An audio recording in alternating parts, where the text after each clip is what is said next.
Hello everyone, welcome back to Biswajit tutorial and geography. Biswajit tutorial and জিওগ্রাফিতে তোমাদের আরও একবার স্বাগত জানাচ্ছি। আজকে যেটা নিয়ে কথা বলবো সেটা কিন্তু ওবিসি মামলা সংক্রান্ত।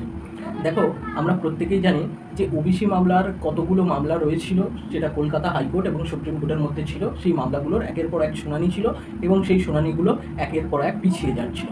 এবার আমরা প্রত্যেক দিনই যেদিনই শুনানি ছিল, আমরা টিভির পর্দার দিকে হোক বা আমরা আমাদের মোবাইল ফোনে হোক, আমরা নজর রেখেছিলাম যে সেই সমস্ত শুনানির কী রায় দিতে চলেছে বা কোন সিদ্ধান্তের দিকে যাচ্ছে, সেই দিকে আমরা দিনভর করে তাকিয়ে থাকতাম।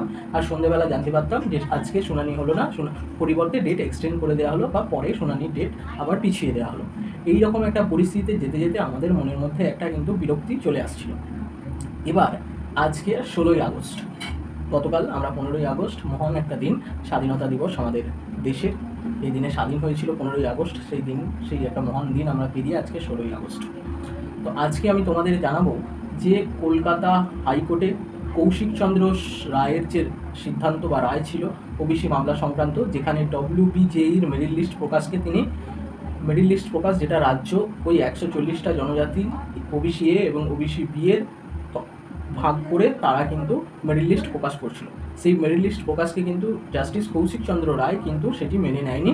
পরিবর্তে বলেছিলেন যে আগামী 15 দিনের মধ্যে যে 7% সংরক্ষণের ভিত্তিতে তাদেরকে আগের লিস্ট অনুযায়ী কিন্তু জেইর মেরিট লিস্ট প্রকাশ করতে হবে।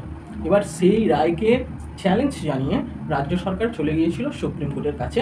সেই সুপ্রিম কোর্টের কাছে গিয়ে তারা একটা মামলা দায়ের করেছিল। সেখানে সেই মামলার একটা শুনানি ছিল গত 14ই আগস্ট। সেই শুনানি হয়নি, পরিবর্তে সেই শুনানিও এক্সটেন্ড করা হয়েছিল বা পিছিয়ে দেওয়া হয়েছিল।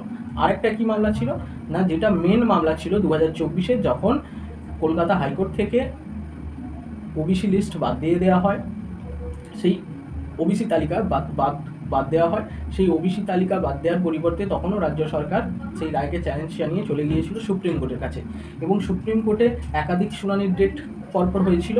তার মধ্যে গত মার্চ মাসে যে শুনানির ডেটটা ছিল ওই মেন মামলাটা, যেটা Amalchandra Das versus state of West Bengal ছিল, সেই মামলাটা মার্চ মাসে যে শুনানিটা হয়েছিল, সেখানে রাজ্য সরকারের যে আইনজীবী কপিল সিব্বাল শীর্ষ আদালতের কাছ থেকে 3 মাস সময় চেয়ে নেয়। তো তার মধ্যে তিনি বলেন যে রাজ্য নতুন করে ওবিসি তালিকা প্রস্তুত করে দেবে। তো সেই নতুন করে প্রস্তুত করা তালিকাটাই ওই 140টা জনজাতি, যেখানে ওবিসি এ এবং ওবিসি বি 17% সংরক্ষণে তৈরি করে। এখন সেই মামলাটারও কিন্তু 14ই আগস্ট একটা ওরাল হিয়ারিং হওয়ার কথা ছিল, সেটাও পিছিয়ে যায়।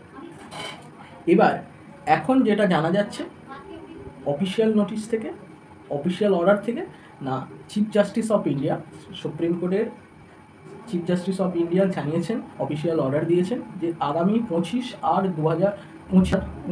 আগস্ট কিন্তু ওই মামলাটার পরবর্তী শুনানি হচ্ছে।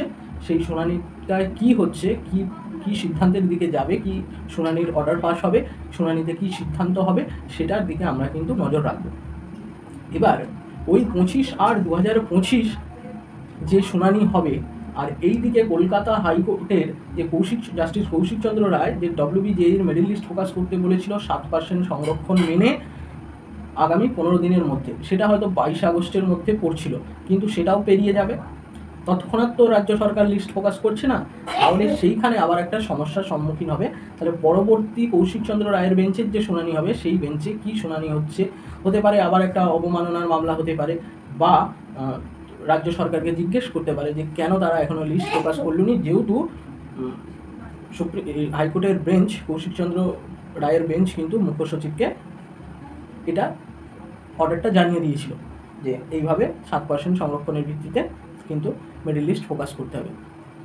এখন রাজ্য সরকারকে জিজ্ঞেস করলে রাজ্য সরকার হয়তো জানাবে যে তারা এই মামলাটাকে নিয়ে চলে গিয়েছিল কোথায়, না শীর্ষ আদালতে, সুপ্রিম কোর্টের কাছে, এবং সুপ্রিম কোর্ট সেই মামলাটাকে কী করেছে, অ্যাকসেপ্ট করেছে, এবং তার ভিত্তিতে একটা আগামী শুনানি রয়েছে, যেটা 25 তারিখে হবে। এইরকম একটা ওরা দেখাতে পারে। এবার কি জাস্টিস কৌশিক চন্দ্র রায়ের বেঞ্চ বা জাস্টিস কৌশিক চন্দ্র রায় কী করবেন, সেটা কিন্তু আবার ওইখানে একটা দেখার বিষয় রয়েছে।